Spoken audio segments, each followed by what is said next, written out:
संयुक्त राष्ट्र विश्व सहिष्णुता दिवस एवं नव नियुक्त ट्रेंड कमीशन का शपथ ग्रहण समारोह का आयोजन किया गया।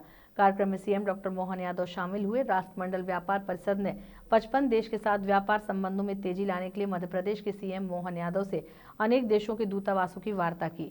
मुख्यमंत्री डॉक्टर मोहन यादव ने कहा, हमारे लिए वर्तमान का दौर अलग तरीके से गुजर रहा है। 2014 के बाद प्रधानमंत्री नरेंद्र मोदी के नेतृत्व में बदलाव हुआ और दुनिया चाक चौंध से भारत की तरफ देख रही है। कुछ कमजोरियां रही होंगी, लेकिन विदेश से हमारे रिश्ते व्यापार से जुड़े। लेकिन जो बदलाव हुआ, वर्तमान की बात करें तो कोविड के दौरान बड़ा कठिन समय निकला, लेकिन प्रधानमंत्री नरेंद्र मोदी के नेतृत्व में भारत में सब कुछ आसानी से हुआ। 100 करोड़ से ज्यादा लोगों को टीकाकरण फ्री में हुआ।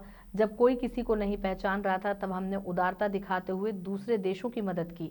चीन जैसे देशों के लिए अगर व्यवसाय का कोई प्लेटफॉर्म बन रहा है तो भारत बन रहा है।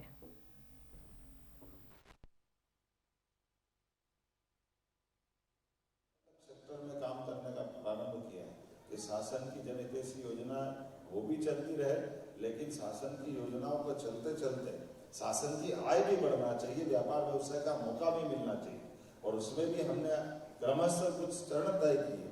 चरण ऐसे तय किए कि जो हमारा सबसे पहला हक हमारे प्रदेश के वासियों का भी है, जो अपने व्यापार व्यवसाय को बढ़ाए उनके लिए भी अनुकूल मौके दें। जो ऑलरेडी हमसे व्यापार व्यवसाय में पहले से जुड़े हुए हैं, उनका हम पहले ध्यान रख रहे हैं, वो अपने काम धंधों को बढ़ाए, उनको भी मौका दे रहे हैं। इसके बाद हमारा दूसरा नंबर आता है ऐसे लोग जो अपने व्यवसाय को एक व्यवसाय से दूसरे व्यवसाय में लेके जाना चाहते हैं, उनको भी समान रूप से मौका दे रहे हैं।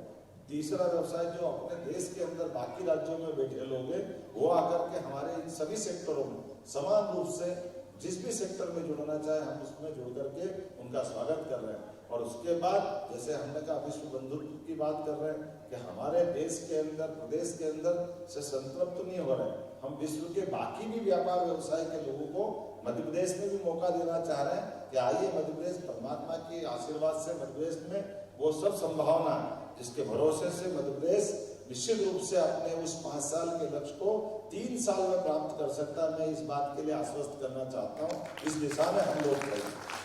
कुछ आपको उदाहरण देना चाहूँगा।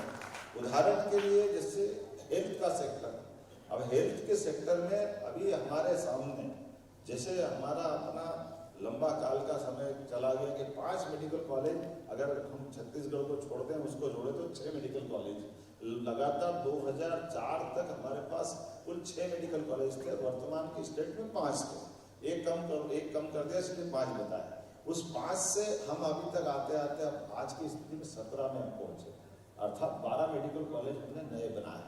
लेकिन इस सरकार के बनने बाद पीपीपी मॉडल पे हमने 12 का टेंडर लगाया हुआ है और हम मान के चल रहे हैं कि इसी महीने के आखिरी तक हम 12 नए मेडिकल कॉलेज पीपीपी